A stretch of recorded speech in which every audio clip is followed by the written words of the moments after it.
Hello friends, இன்னைக்கு நம்ம cook with குட்டியிலிங்க 7 நாள் 7 வெரைட்டி சாதம் வரிசையில் இன்னைக்கு நம்ம பார்க்குறது வந்து நமக்கு எப்பவும் ஃபேவரட், ஆல் டைம் ஃபேவரட் வந்து புளி சாதம் தான் பார்க்க போகிறோங்க. 2-3 நாள் இடையில கேப் விட்டுட்டாங்க, மற்ற வீடியோஸ் போட்டனால இந்த சாதம் இது வந்து செய்ய முடியல. அதே எங்கள் வீட்டிலிங்க இந்த ஒன் பாட்டுனா எல்லாரும் திரும்பி ஓடுறாங்க, அதனால தான் செய்ய முடியலைங்க. இப்போ இதுக்கு வந்து ஒரு ட்ரை மசாலா பவுடர் அரைக்கிறோங்க. அதுக்கு வந்து கடுகு, உளுத்தம்பருப்பு, வெந்தயம், மிளகு, ஜீரகங்க, கொஞ்சம் கருப்பு எள்ளுங்க, அப்புறம் வந்து கொஞ்சமாக தனியா, இதெல்லாம் ஒரு அரை ஸ்பூன் எடுத்துருக்கேங்க. நான் 1 டம்ளர் அளவுக்கு தான் கிண்ட போகிறேங்க. அதனால உங்களுக்கு எவ்வளோ தேவையோ அது மாதிரி அரைச்சி வச்சுக்கோங்க. இல்லை இந்த ட்ரை மசாலா பவுடர் வந்து நீங்கள் நிறைய கூட செஞ்சு வச்சுக்கலாங்க. செஞ்சு வச்சுக்கிட்டு சாம்பார் சாதம் செய்கிறப்ப கூட போட்டுக்கலாங்க, சாம்பாருக்கு போடலாங்க, இது மாதிரி புளியோதரை செய்கிறப்பையும் போட்டுக்கலாங்க. இப்போ நான் 4 காஞ்ச மிளகாவும் அது கூட சேர்த்துக்கிட்டேங்க. அப்புறம் இந்த கருப்பு எள்ளை வந்து கடைசியாக தான் சேர்த்துக்கிறேங்க. உங்களுக்கு வெள்ளை எள்ளு இருந்ததுன்னா அதுவும் எடுத்துக்கோங்க. இது எல்லாமே நல்லா சூடாகி கலர் மாறிடுச்சுங்க. எள்ளு பாருங்க படப்படான்னு வெடிக்குது.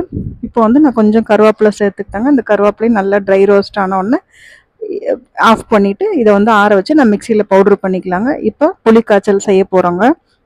இது நல்லெண்ணெயில் செஞ்சால் தான் புளி சாதம் வந்து நல்லா இருக்குங்க. அதனால் நான் நல்லெண்ணெயில் தான் செய்கிறேங்க. கொஞ்சமாக எண்ணெய் விட்டுங்க, கடுகு போட்டுங்க. கடுகு பொரிஞ்ச உடனே உளுத்தம்பருப்பு கொஞ்சம் தாளிப்புக்கு போட்டுக்கிறோங்க. இந்த உளுத்தம்பருப்பு போட்டு செய்கிறப்ப நம்ம சாப்பிட்றப்போ அந்த உளுத்தம்பருப்பு நம்ம வாயில் தென்பட்டுச்சுன்னா அவ்வளோ சூப்பராக இருக்குங்க. இப்போ நான் வந்து பொடியாக பூண்டு தட்டி வச்சுருக்கேங்க. பூண்டு நான் குட்டி குட்டியாக வெட்டி வச்சுருக்கேங்க, அதை போட்டிருக்கேன். நீங்கள் வந்து பூண்டு சாப்பிடாதவங்களா இருந்தால் இந்த பூண்டு சேர்த்துறத வந்து ஸ்கிப் பண்ணிவிட்டு புளி சாதம் செஞ்சுக்கலாங்க. இப்போ இந்த பூண்டு வந்து அந்த எண்ணெயிலே நல்ல கலர் மாதிரி ப்ரௌன் ஆகி வரணுங்க.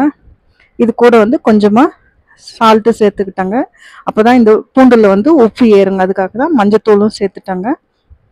இதெல்லாம் நல்லா கொஞ்சம் பொரிஞ்சு வரட்டுங்க எண்ணெயிலேயே. பாருங்கள் இந்த பூண்டு எவ்வளோ கலர் மாறிடுச்சு. இப்போ நான் ஒரு கையளவு கருவேப்பிலை போட்டுக்கிறேங்க, கொஞ்சமாக பெருங்காய பவுட்ரு போட்டுக்கிறேங்க. இது எல்லாமே எண்ணெயில் நல்லா பொரிஞ்ச உடனே நம்ம கரைச்சி வச்சுருக்க புளி தண்ணியை வந்து சேர்த்துட்றோங்க. புளி தண்ணி வந்து எவ்வளோ திக்காக உங்களால் கரைக்க முடியும் அந்தளவுக்கு திக்காக சேர்த்துக்கோங்க. ஏன்னா ரொம்ப நேரம் தண்ணியாட்டம் கரைச்சா ஒன்றும் தப்பு இல்லைங்க, ஆனால் ரொம்ப நேரம் கொதிக்கும். அதுக்காக தான் திக்காக கரைச்சிட்டோம்னா சீக்கிரம் நமக்கு திக் பேஸ்ட்டாக ஆகிடுங்க.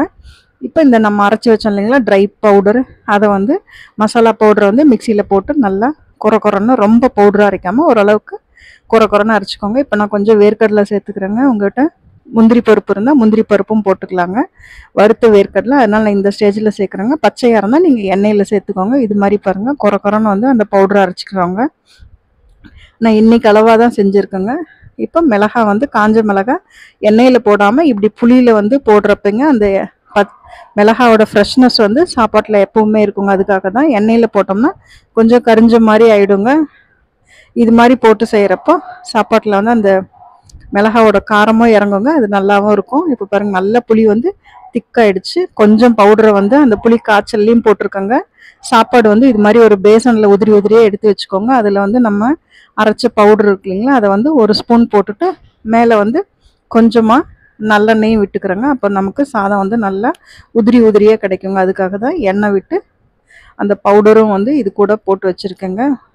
இது அந்த அரைச்ச பவுடர் வந்து இந்த புளி பேஸ்ட்லேயும் சேர்த்துலாங்க, இல்லை வந்து சாதத்துலேயும் போட்டு கலரலாங்க, எப்படி வேணால் உங்கள் இஷ்டம் தான் அது. பாருங்கள் இந்த அளவுக்கு நல்லா திக்காக ஆயிடுச்சுங்க புளி பேஸ்ட்டு.